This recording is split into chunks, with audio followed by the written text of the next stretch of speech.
A magyar gazdaság az elmúlt fél évben majdnem 4%-kal bővült.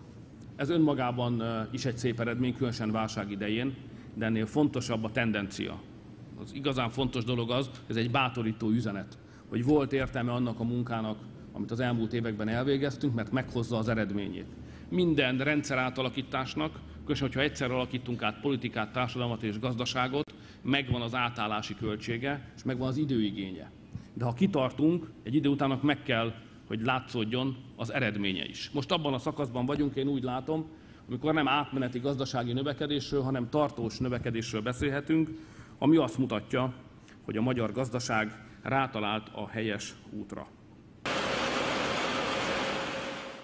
Hogy az Univer ma már több mint 1200 főt foglalkoztat, ez ennyi család kenyerét jelenti, és az elmúlt 5 évben majd 20 milliárd forintnyi adót fizetett be, a jóisten tartsa meg önöket a jó szokásukban.